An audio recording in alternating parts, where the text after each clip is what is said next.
விஜய் அவர்கள் கரூரில் பாதிக்கப்பட்ட குடும்பங்களை பனையூரில் சந்திச்சிருக்கிறாரு. இது சம்பந்தமாக ரஜினிகாந்த் அவர்களே சில கருத்துக்கள்லாம் சொன்னதாக தகவல் வெளியாகி இருக்கு. என்னங்கிறது தான் நம்ம இந்த வீடியோவில் நம்ம பேச போகிறோம். கடைசி வரை பாருங்கள், லைக் பண்ணி ஷேர் பண்ணி சப்ஸ்கிரைப் பண்ணி சப்போர்ட் பண்ணுங்கள். விஜய் அவர்கள் கரூரில் போனார். அந்த ஒரு விஷயத்தில் அந்த ஒரு மீட்டிங்கில் பார்த்தீங்கன்னா 41 பேர் உயிரிழந்தாங்க. சின்ன சின்ன குழந்தைங்க, பெண்கள், ஆண்கள்னு சொல்லிட்டு கர்ப்பிணி பெண்கள் முதற்கொண்டு 41 பேர் மொத்தமாக உயிரிழந்தாங்க. அன்னைக்கு நைட்டே சட்டுப்புட்டுன்னு சென்னைக்கு ஓடி வந்துட்டார் விஜய்.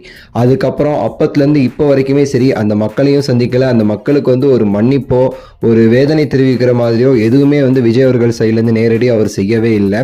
அது மிகப்பெரிய அவர்கள் சர்ச்சையான நிலை பார்த்தீங்கன்னா ரீசெண்டாக நான் கரூர் போக நான் அனுமதி கேட்டிருக்கேன், கிடைக்கல, அப்படி இப்படின்னு சொல்லிட்டு இருந்தாரு. கடைசியில் எல்லாருமே சொன்ன மாதிரி பல பேர் இதை தான் சொன்னாங்க. கடைசியில் விஜய் கரூர் மக்களை அவன் வீட்டுக்கு கூப்பிடுவாருன்னு சொல்லிட்டு அதே மாதிரியே தன்னுடைய வீட்டுக்கு நேற்று பஸ் மூலமா அழைச்சி 5 ஸ்டார் ஹோட்டல்ல தங்க வச்சு அப்படி இப்படின்னு சொல்லிட்டு இன்னைக்கு பனையூர்ல விஜய் அவர்கள் இருந்த மாதிரியே போயிட்டு அந்த மக்கள் எல்லாம் சந்திச்சிருக்கிறாரு. சந்திச்சு அது பேசியிருக்காரு, இது பேசியிருக்காரு, உங்க கூட இருப்பேன், நான் உங்க கூட கண்டிப்பா இருப்பேன், கரூருக்கு நான் வருவேன், அப்படி இப்படின்னு சொல்லிட்டு பல விஷயங்கள் பேசினதா தகவல்கள்லாம் வெளியாகி இருக்கு. ஆனா இது பற்றி பலருமே சரி அவங்களுடைய கருத்துக்களை தெரிவிச்சுக்கிட்டு இருக்காங்க.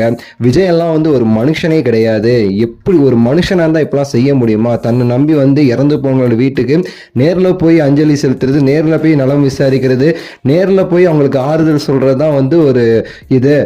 இவர் பார்த்தீங்கன்னு வச்சுக்கோங்களேன், மற்ற விஷயத்துக்கு மற்றவங்களால இறந்தவங்க, மற்றவங்களால பாதிக்கப்பட்டவங்களுக்குலாம் நேர்ல போனவர் தன்னால நேரானவங்களுக்கு நேர்ல போனாம இருக்காரு, இவரெல்லாம் ஒரு மனுஷன் ஜென்மமே கிடையாதுன்னு சொல்லிட்டு பலருமே ட்விட்டர் போன்ற இதுல அவங்களுடைய கருத்துக்களை வச்சுக்கிட்டு இருக்காங்க. ரஜினிகாந்த் அவர்களும் இது பற்றி பேசிதான் தகவல் வெளியாகுது.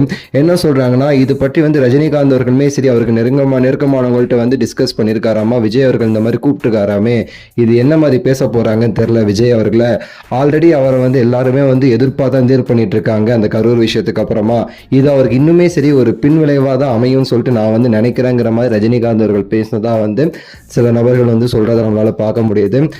உங்களுடைய கருத்து இந்த ஒரு சம்பவம் குறித்து என்னங்கிறத கீழே கமெண்ட்ஸ்ல சொல்லுங்க. இது ஒரு நல்ல பண்பா அப்படிங்கிறதையும் கமெண்ட்ஸ்ல சொல்லுங்க. அடுத்த வீடியோவில் சந்திக்கின்றேன். நன்றி, வணக்கம், மகிழ்ச்சி.